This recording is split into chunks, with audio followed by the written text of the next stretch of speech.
Hey guys, welcome back to Literally Booked. I know it has been forever, since like March that I haven't made a video, but I am on vacation and I was traveling and I've been working, so a lot of stuff has happened at the same time. But I am back and I'm ready to hit you guys with a brand new video and brand new content. Hopefully this week I can upload 2 to 3 videos. That is my plan and I don't want to disappoint you guys. And today I'm talking about a very different kind of book, so I think you might enjoy that.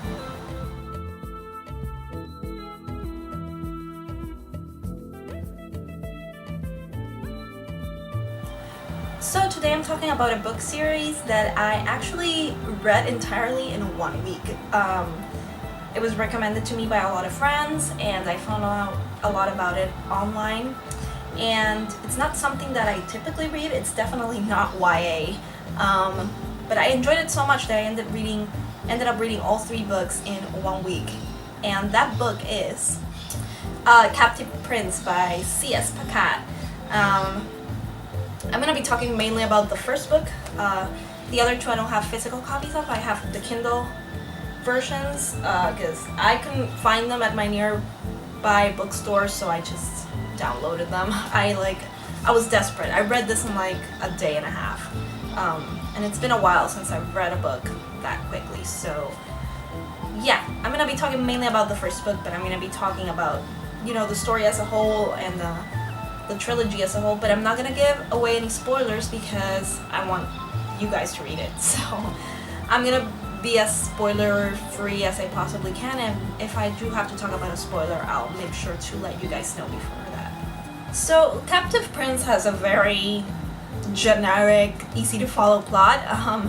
It is about a prince of a land whose bastard brother, it's not his official brother, decides to get him out of the way and sends him as a slave to their enemy country. And by slave, I mean as a sex slave for the prince of that enemy country.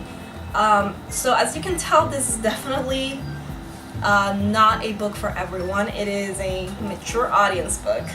I don't know if you can see it, but it's right there. Mature audience book. So it's definitely not for everyone, and this is one of those genres that is not for everyone either. It's a male or slash type of fiction. Now, if you guys have followed any of my other channels, you know that I'm definitely very into male slash and yaoi in the anime world and in the manga world. But there isn't a lot of fiction out there that deals with it, and there's not a lot of young adult fiction either, which is very surprising. Like, I can count very good YA romance stories or fantasy stories that include gay characters or male-on-male relationships. It doesn't happen very often, and when it does, it's not always very good. This book is very good. It's very well written. A lot of people say like, oh, it's probably like 50 Shades of Grey for girls that are into guys getting together, and it's not, okay? The sex in this is very realistic. It's not crazy BDSM stuff. There's none of that, I would say. Other than the whole slave-master dynamic, which really doesn't come into play sexually that much for the 2 main characters. For some of the other slaves it does, but we don't really get to see their sexual scenes as we get to see the main characters. So I don't think it really comes into it that much. The sex is very realistic, very typical. There's nothing odd about it or out of the ordinary. And it's just very well written. 50 Shades of Grey is a fan fiction, and it will always be a fan fiction. It's not well written. This is very well written. There's a lot of war narrative also with it, so that is a bit hard to follow at times if you're not into that type of fiction, but it's very good. The plot keeps moving. I think The first book was such an easy read. I read it so quickly and I was so enthralled by it. The second book is where the romance really starts to kick in, and it was a little bit slow at the beginning, but it got progressively better, and it ends in a great cliffhanger that you're gonna love. And the third book was probably the most difficult to read because it had some amazing scenes, but in between those it could kind of drag on, though towards the second half it kind of picked up its pace again. So I would say out of the three, the third is probably the weakest, but the first one is definitely the best of the three. I can say that wholeheartedly. Even though the romance doesn't really kick into it until the second book. Now, if you watched anime like I have, or if you're into anime, I could say that Captive Prince is very much like Berserk. It reminded me a lot of Berserk, even though Guts is not a prince by any means. He's a mercenary, but neither is Griffith, for that matter. He's a military man. He's not a prince either, though that is his ambition. But the relationship between Damon and Laurent, which are the two princes here, reminds me a lot of the relationship between Guts and Griffith.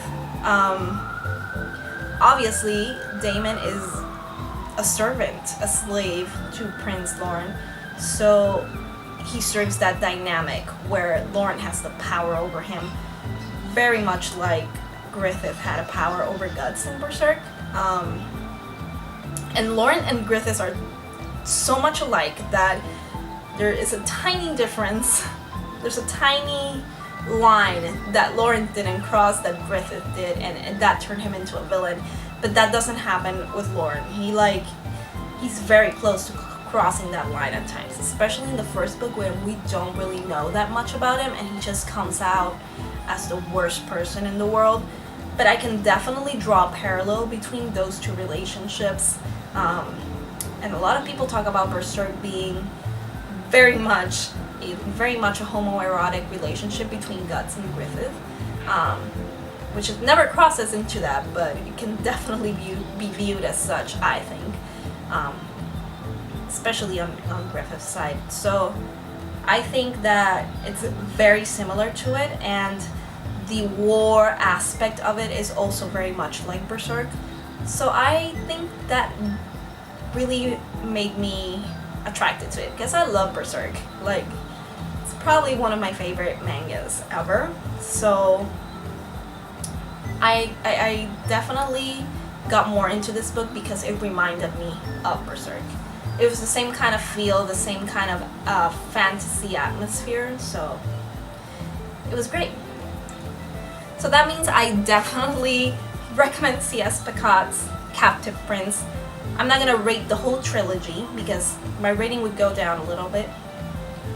I'm gonna rate this first book 5 out of 5 bookmarks. It's so good and such an easy read. It's not very long. Just give it a try if you're into all of this. And it has such a great fan base. There's cosplay of it, which is amazing. I've never seen so much cosplay for a book series other than Harry Potter. So that's great. As for the series as a whole, I would give it 3.5 bookmarks out of 5, mainly because of the last book kind of dragging on for a little too long. But other than that, you should definitely check this out if it's something that you're into. It has some tough scenes to swallow, especially in this first book, but if you kind of look into the motives behind them later on, they won't seem as shocking. So definitely be prepared for some of that and those tough, mature themes in the books. But definitely check it out. That is it from me today, guys. I will be back this week. I'm gonna do my best because I want to review Cassandra Clare's Lord of Shadows, which I finished while I was traveling. And I want to review Handmaid's Tale as well, but I have not finished reading that. So I'm going to try my best to finish it by Friday so I can do a book review of it and a show comparison. So I have a lot to talk about. And I hope to see you guys a lot more this week. Bye! Be sure to subscribe, leave your comments down below, And if you have any suggestions, as always, especially if you've read Captive Prince and you know of something that's similar to it, please let me know. I'm hungry for more of that type of book. So let me know down there. I'll see you guys next time. Bye. Well, why is she gonna talk about the Beauty and the Beast movie? I thought she was like a booktuber. She was into books.